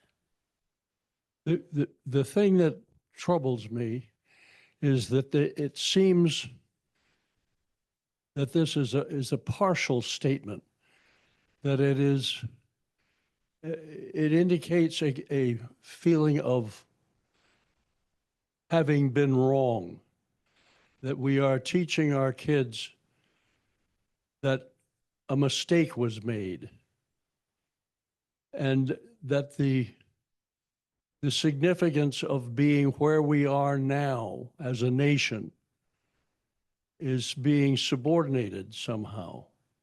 I'm gonna offer a perspective.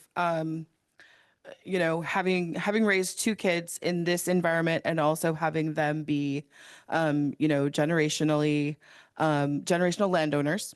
My family has inherited wealth, and I am a proud landowner on both sides of the state. I also recognize that I am a colonizer. Those two things can be true at once. Over 100 years ago, my family purchased stole property, was offered property by the government, and now I benefit from the farming that takes place on land that I own. I also recognize that that land was stolen from indigenous people in that region. And so both of those things can be true at once. And so I think for me, I'm hoping that some of the internalized curiosity that our students are engaged in is thinking about that dichotomy of citizenship, what it means to be someone who is proud of where they live and is proud of their own history and their own ethnicity and value system, and also recognizes that colonialism and white supremacy are alive and well and harmful. That's what you just said is exactly what I'm worried about. That you're saying that we here now have stolen this, and stealing is a crime. Oh, What I said my happened? ancestors stole it. Can I just speak as the educator, as the superintendent for our district, and I appreciate that.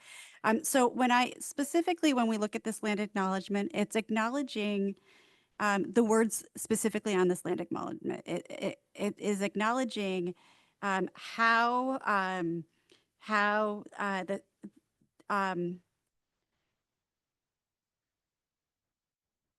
sorry, I'm losing my words right now, but basically how we were connected, how we are connected and can be connected to this land, to the hunting and fishing and gathering and taking care of the lands, how the tribes and our indigenous people, how they cared for the land and how the land cared for them.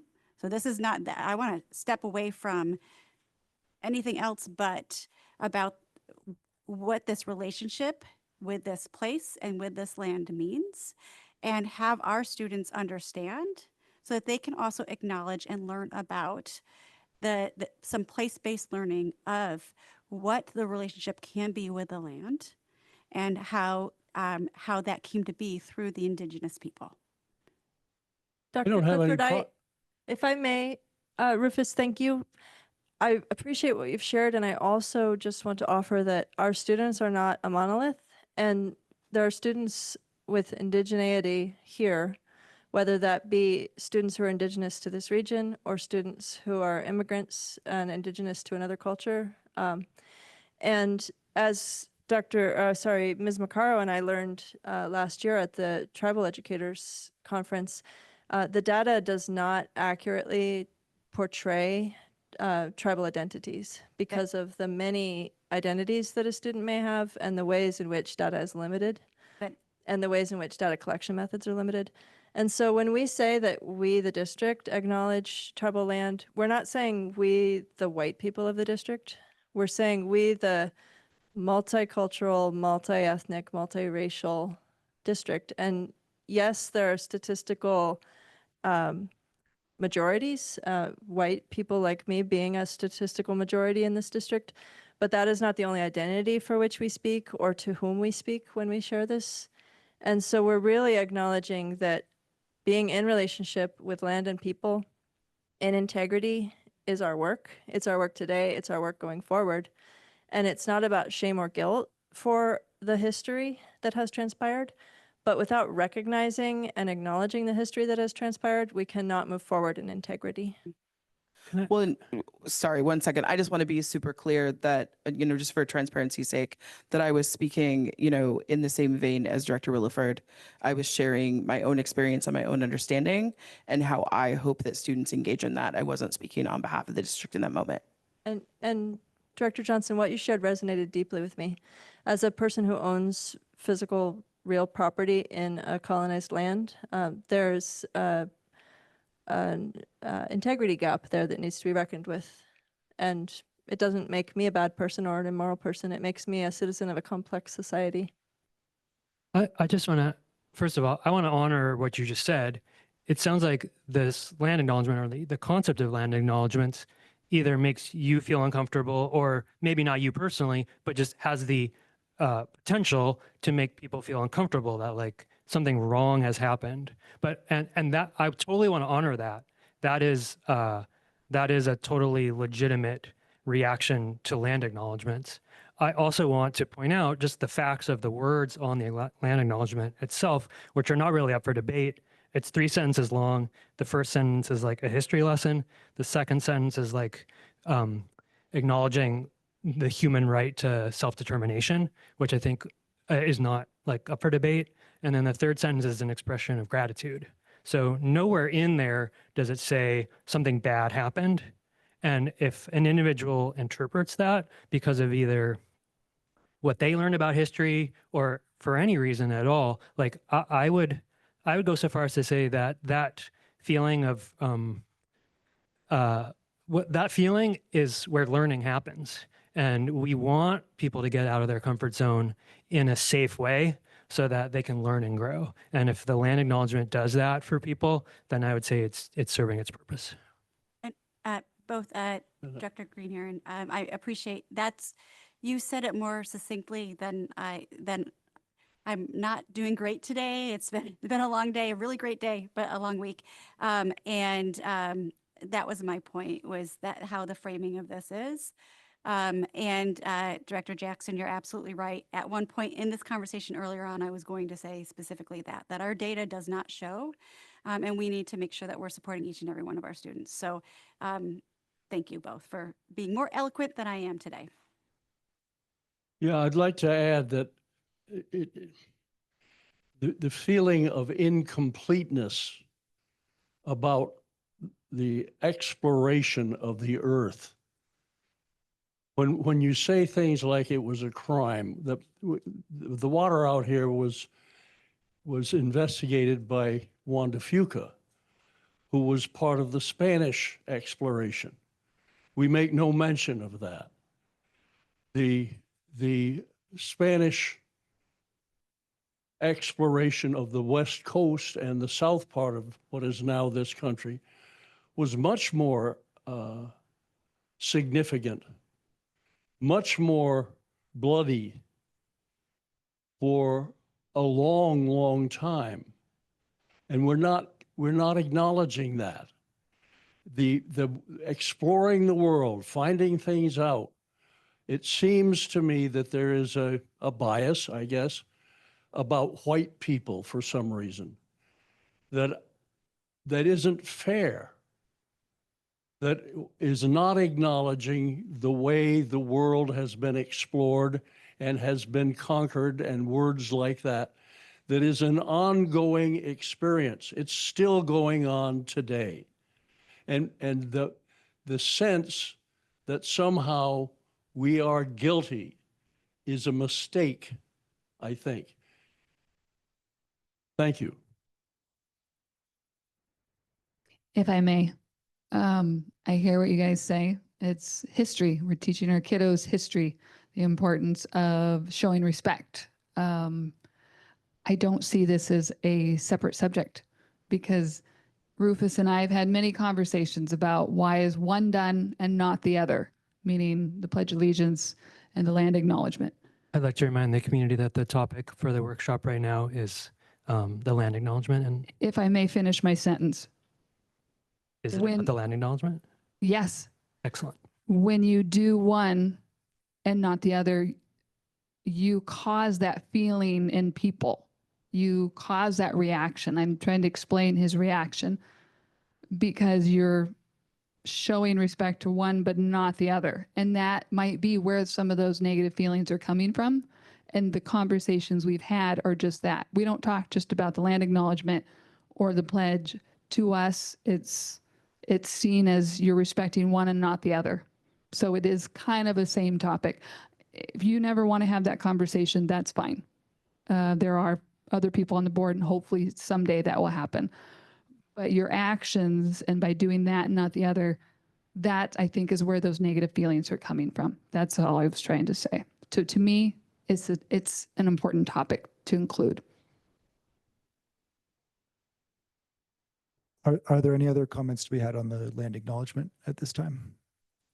Yeah, I would just like to say that in my lifetime, I have probably heard the land acknowledgement so many fewer times than I need to in order to really internalize its lessons. It is a newer practice for me. Speaking and hearing land acknowledgements is a practice that I started developing in my 30s. I'm still working on cultivating the skills to do it well, and I hope it'll be a lifelong endeavor. And so I feel like this is not a complete history of the world's civilizations. It's not even a complete history of this continent or this region, but it is a lens into a part of my history, the history of where I live, where I have been raised, and where I make my home, and where I raise my family, that I didn't receive enough of as a child, and I'm now catching up as an adult in that learning. And so it's my hope that our students won't get the lag at the beginning that I got in not starting to confront the opportunities for learning in this area until adulthood. So I'm grateful that we do it, and I thank you for the practice. I thank each of the leaders in this room for the practice.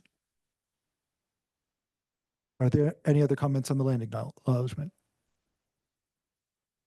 Not seeing anything online either, so we will end the workshop format and return to our business meeting format. There will be an opportunity for public comment later on in the business meeting, but at the moment we are going to our consent agenda. Is there any objection to approving the consent agenda as presented? Hearing none, the consent agenda is approved as presented. Move on to our presentations portion. I know it's been summer, but do you have anything to add for a student report?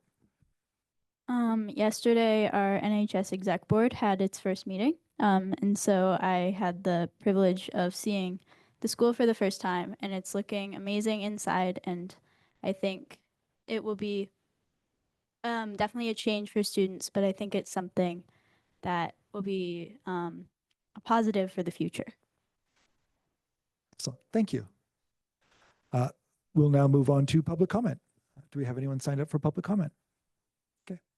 Wendy?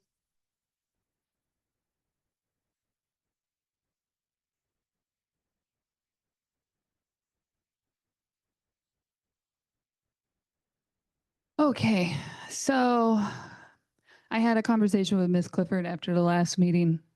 She was hoping to get together with some of our community members from our community town hall, which I think would be amazing and awesome, and I'm very supportive. I reached out to some of the community members that had been at previous meetings, and the response I got, I wasn't really surprised. They said, I just don't know if we want to do it in that form. After the last community town hall meeting, many of you board members attended, a few of them. The meeting was great. We had parents come and voice their concerns and challenges they have within the district. Unfortunately, one of the board members decided to politicize it and put an article in the paper as if that was the focus of our meeting. And a lot of the community members that were at that meeting were quite beside themselves. And it really shut down communication. It really affected the overall outcome of the meeting. And so when I approached these individuals, they said, I don't really feel safe that I can share. That to them was a huge breach of trust. There were things that were said in that article that were just beyond, I'm not even going to acknowledge. But to me, that was a huge hit to the whole district.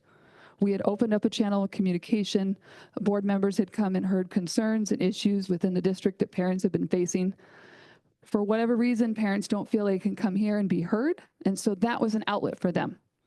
And it ended up being turned to be political. That's sad. That's really sad. I would love to see that happen. I want to see that happen. I want our district to be improved. I don't really care what political views everyone has. I am probably the most anti-political person you'll ever meet. I don't vote for one or the other. But at the end of the day, it doesn't really matter because we weren't there to talk about politics. I can pretty much ask all of you, what are your focus? Improve class scores, improve student experience, support teachers and our kiddos. That should be our focus. Not political, not personal agendas, just improving our district so our district can be that district that students want to attend, that people want to move to with young families. We want to see our test scores go up, not so we can compete with other districts, but because we can be proud of our students, because our students need our support and our teachers need our support, and they haven't really felt that. So when you make it political, it's no longer about a school board. It's no longer about a school district. It's your own agenda, and it shouldn't be that way. Let's talk about school. Let's talk about the topics at hand. But because of that behavior and that action, I don't know how to proceed forward. I don't know what that looks like because that breach of trust was broken.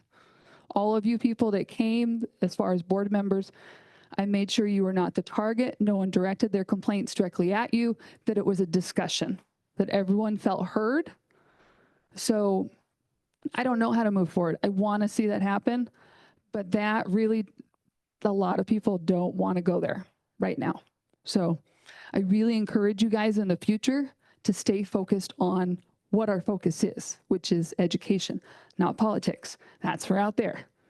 Here, we focus on academics, kiddos, supporting our teachers, because that's what we're here to do. Thank you. Thank you for sharing your perspective on that. Is there any other public comment?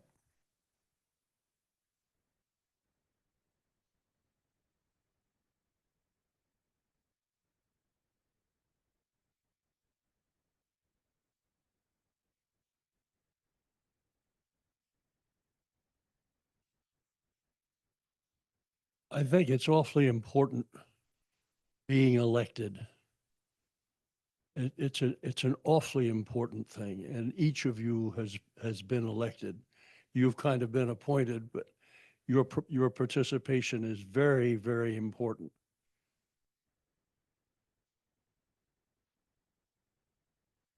There's a political element of being elected, I guess.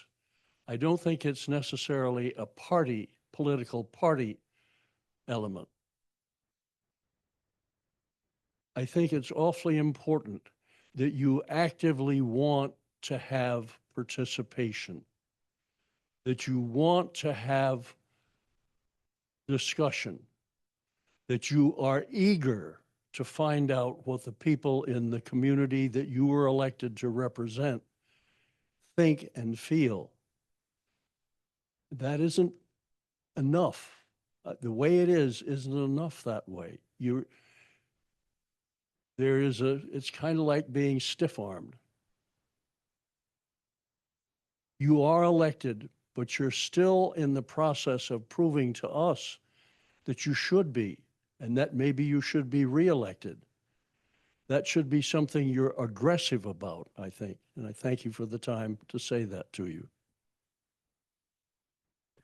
Thank you for sharing your views on the elective process and what it means. Any other comments? Okay, and I see nothing online. Well, if it's turned off, it should be okay. Thank you. We'll move on to our new business. We have only one item on our new business, Memorandum 2425-65, approval of the petty cash impress account resolution 702. I'm going to turn this over to Mr. Field to explain a little bit about it. One of the items during our audit this year was our resolution matching the amount of petty cash we had on hand. This is just correcting that. We're working to clean up our bank account since we consolidated the schools, and through COVID, the cash we have on hand needs to be realigned. And as we move towards the ability to take credit cards and stuff, which we're actively working on, our cash balance will need to go down. I discussed this with the office managers to make sure we had enough funds for the year. I expect next year when we do this, we'll be lowering the amount. So it's spread between cash boxes in the kitchen, the front office, the ASB secretary's office. And then additionally through the year, we pull out an additional $500 in cash to run the gates for the football games. And then it gets deposited back. But this is the resolution of funds that can be written with a manual check at the school and doesn't go through our typical warrant process. And it was one of the exit items because the resolution we had was from 2008 when we had 3 different sites. And since we've consolidated sites, we're cleaning up bank accounts and just making this match. So that's what this is for. Thank you very much. Any discussion or debate to be had from board members? Okay, could I get a student advisory vote on this memorandum? Aye. Thank you. All those in favor of approving Memorandum 2425-65, please say aye. Aye. Any opposed, please say nay. The memorandum passes. That is the conclusion of our new business for the month. We move on to our reports, and first our financial report. Back to you, Mr. Field. Thank you. This is just finances because we don't have enrollment until next month. So here's our typical dial graph: 92% through the year, 94% of our revenue, and 91.5% of our expenditures. We are still going to bump right up against that original budget. We'll know in August if the resolution was absolutely needed for the budget extension, but it was a good call because we're going to run right up against it as we go through the year here. You can see revenues outpacing our graph on the year, and it looks like we are going to come in over our revenue budget with those additional students we had this year. So you can see expenditures fully encumbered. That's what that total expenditures in the far right column is, 153%. So again, the resolution was needed just for that comforting space for me anyways. And we'll know for sure more in August. The August report will still get cleaned up as we close out the year, but we'll have a really good idea in the next month's report. A revenue and expenditure graph. Nothing really of note there out of the ordinary. Here's our revenue by source. You can see that tall green bar, State Journal purpose. That is showing where we are getting more revenue than prior years. And again, that's driven by that additional enrollment we received this year. Expenditures to date. The change in the services, how it has that higher, and that's the second one from the left or from the right. That large gap there is primarily driven between utilities, insurance, and then we have an out-of-state placement. A significant cost and runs through that service line. Here's our fund balance for the green line, kind of right there at 22.4% for the current year as of July.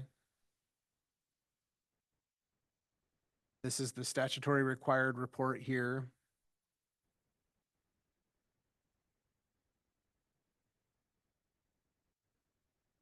So the summary of our other funds, I'm not sure if this was on there last month, but we did made the payment for the electric bus. That's at $156,000 in the TVF fund. And then you see in the debt service fund, there's that $1.2 million. That was our first payment on our bond that we made. Nothing really out of the ordinary there. And then with that, if there's any questions this month. Any comments, questions? I'd just like to note that despite having added staffing requirements and such, coming in at 100.53% is quite impressive. Thank you. And Paul, I also just want to say thank you for being ready to hit the ground running at the start of the new school year. I can only imagine how much you've been dealing with over the summer with the bond work and such.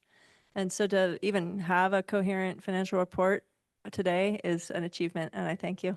Appreciate it. And along that with the bond work, it's not in this presentation, but we did do our bond sale for the second tranche of the bonds today.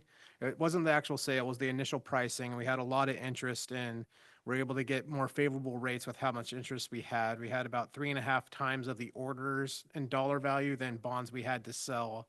So that allows us to adjust our offering interest rate downward because we had so much interest. So it was a very successful sale offering. It'll actually close on September 17th, and that's when the funds will land in our bank account. So we'll have the funding to complete all of the bond work that we have going on.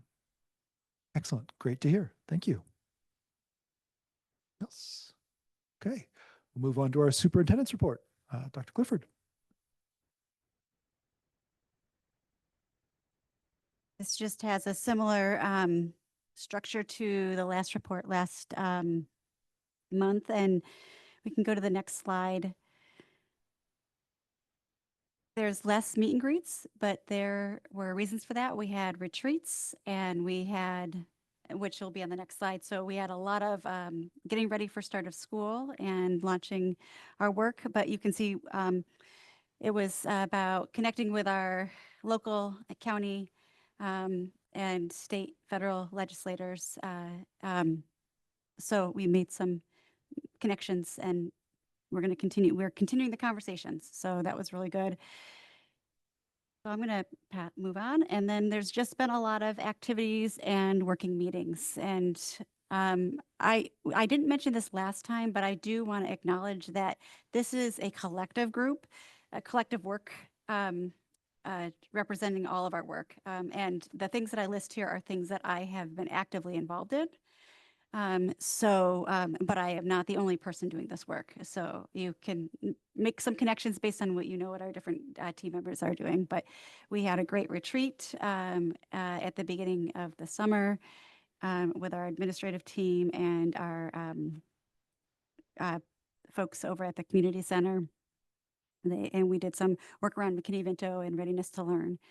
And that was really phenomenal.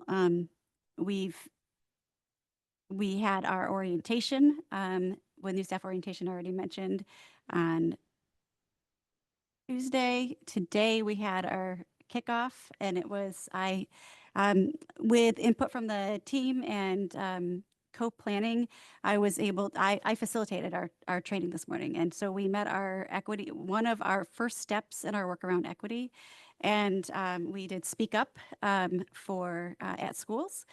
And, I over-prepared, so we have 2 other sessions available with the content that I had today. And I'm really proud of the participation and the engagement from staff. And really, they were very actively engaged and very present. So it was a really special moment for me to be with our staff today. And so we also had our climate action committee on Monday, and so I'm really looking forward to that. We had 3 members join, and we're still going to be doing recruitment, but we have some dates scheduled, and we have some partnership with McKinstry, which I think it was listed on here too, or last time. So I'm not going to. You can read this. This time I added which goals are connected, so that so it can be specifically aligned to the work, and you can see there's transparency and through lines. I also just wanted to add at the end that, there was so much going on with our students. We had extended school year services, which we have every year, typically every year. We had a special reading program this year because we actually had a little bit of remaining funds with LAP. And they put on a beautiful little experience at the end, and they did a really great job. And then Kinder Camp the last this week. And so it just brought so much joy to spend time and visit those programs and engage with our kids and our staff. And I actually have some pictures to represent that. So I'm going to Christy also created, and I don't know if you want to see it, it's 3 minutes and 25 seconds. But this shows the progress of our bond work and construction work over the summer. And Christy pulled this together, and with some help from her friends, but Christy made this happen. So there's no music behind it. But it has been a lot of work between Paul and Jeff, and I have sat in on weekly meetings with our bond team, and then ad hoc meetings in between. And then our principals have been, since they came back in August, have been a part of a number of meetings to make sure that, number one, our bond progress and the construction work is continuing, and that we are ready and prepared for our students and staff, and making sure it's a safe space for students. So, and us and our staff are ready to start the school year. And so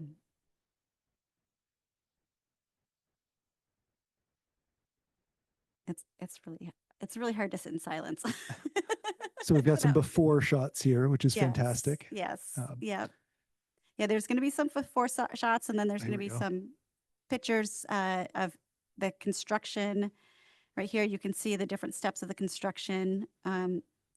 And Paul, if you want to add, is there things that you want to describe? You're welcome to do that. Yeah, so this is the north side where they took off all the EFIS siding to expose the studs.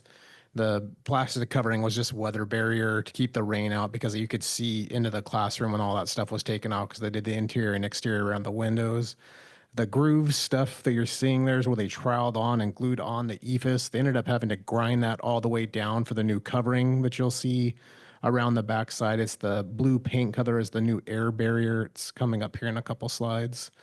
Portables arriving and put back together. We are days away from 100% occupancy with those. Fire inspection on Friday should wrap that up, but the ramps and everything are in, and it's fenced off so the students have safe access to the construction going on.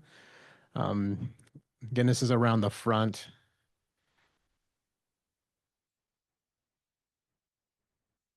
They've torn off all the siding on the north side of the building and will continue to dry that in as school continues, but there's no one in that C wing.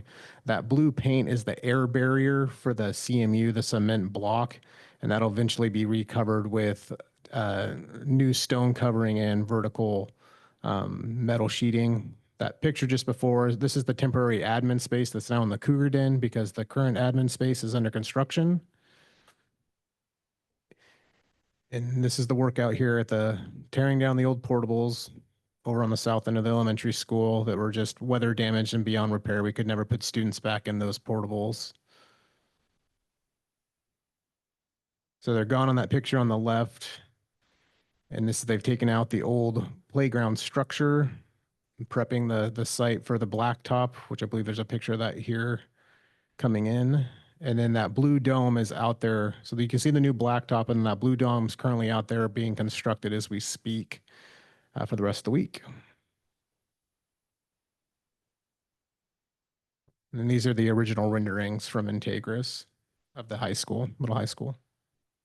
And we had a staff member that helped with some aerial photos. So thank you, Christy, for coordinating to make sure that we got the updated photos. So that's what we started at the beginning of the day, just reminding staff that, construction is, it has been and will continue to be stressful, but it's good stress, and that we have some great things. It's a reminder of where we're going, and we're going to have incredible facilities, and it's going to support students for years to come and the community. And then this, there's just lots of pictures. The little thing in the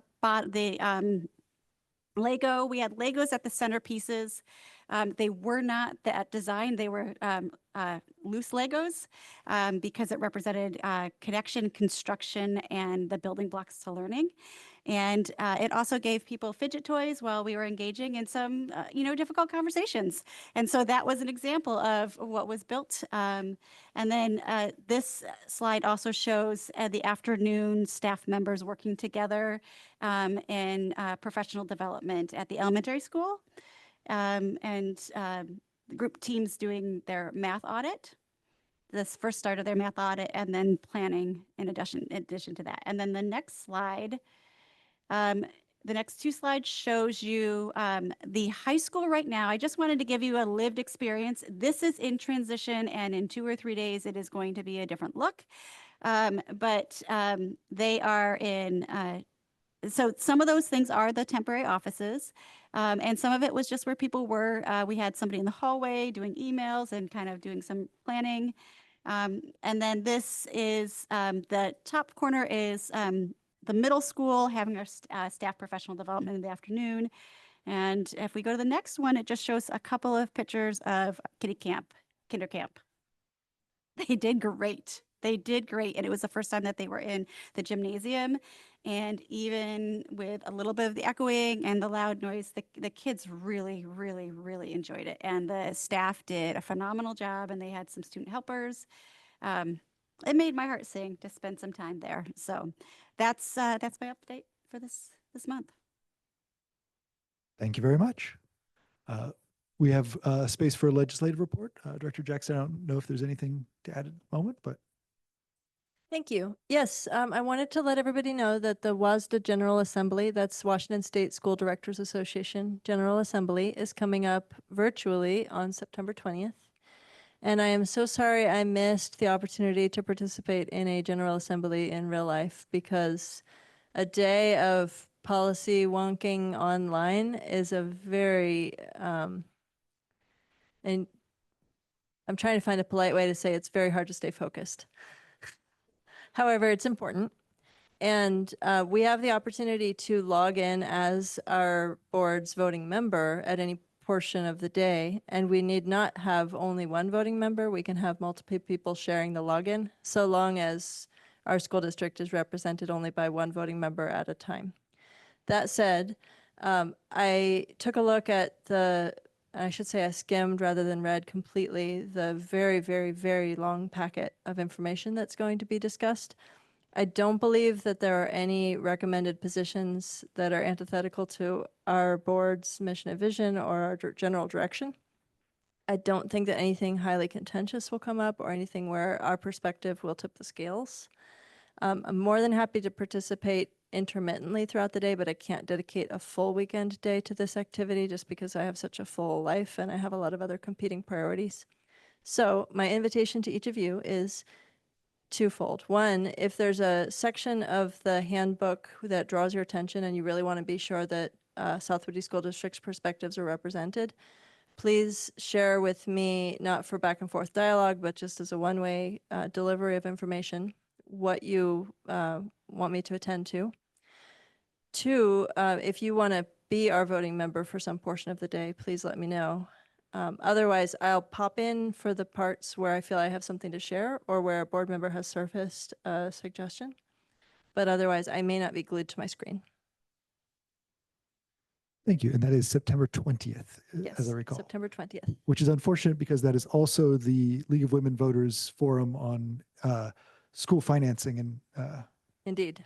which I will be attending on behalf of the district. Yes, thank you. There will be, sorry, go ahead. There no, will be, please. I believe it's Representative Shavers, who will be present for that, as well as as it happens, the board chairs of each of the 3 school districts on the island. Very good. And I am meeting with my other hat on as a nonprofit director with Clyde Shavers in October to talk about environmental issues. And at that time, I also, of course, will mention how much South Moody School District appreciates him. And what I thought I might do is plant the seed that he might be welcomed back for another school visit. And I'm pretty clear, whenever I'm meeting with an elected representative, I try very hard to tell them what role I'm speaking from. So for the body of our meeting, I'll be speaking from my day job role, but I'll close by telling him how much my school board peers would enjoy welcoming him again to our campuses. So if there's any desire to coach me on when we might like to have him come, feel free. Otherwise, I would just say that I would encourage him to be in touch about his schedule, and that I would then reach out to Dr. Clifford about making sure it fits. All right. Thank you. Thank you. Any other board comments or reports? Couple quick things. Wanted to let the board know that Brooke and I are applying for Board of Distinction. And so that is due in September. We're working on it. One of our goals one of our goals and our key results we were just looking at was about learning to and from at the statewide level. So I just wanted to make sure the board knows that our director area 1, is having elections for director area wide positions. So that would be an opportunity to represent our area at the state level. So I encourage folks to get involved in a capacity that makes sense for them, whether that is running or simply voting or supporting the candidates who have chosen to run. That's all I have. So I just wish everybody a safe, happy, and educational start to the school year. I have one more bit of breaking news from our state today. The Commissioner of Public Lands, Dave Upthegrove, announced yesterday, actually, that 77,000 acres of trust lands will be protected from logging. These are mature, structurally complex legacy forests that haven't been logged since the 20s. I am a member of the Washington State School Directors Association Trust Lands Advisory Committee, and that body is very interested in ensuring continued revenue for school education, for public education funding. And so the fact that logging in legacy forests has been a source of school funding for many of these rural districts is a point of tension. And I'm really excited to be able to get some time with Commissioner Upthegrove on Zoom this week and in person in October to talk with him about how he and his staff at the DNR can lend their voice to the call for equitable and ample school funding, because I really feel that decoupling losing legacy forests from providing for our students' educational future is absolutely essential, because without a climate future, an educational future is cast into doubt. So I'm just really excited that the stage has been set for the Washington State Legislature to do something different to fund public education without cutting these structurally complex forests.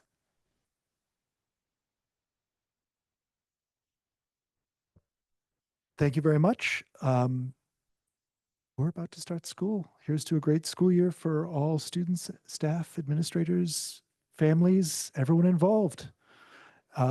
Good night. This meeting is adjourned.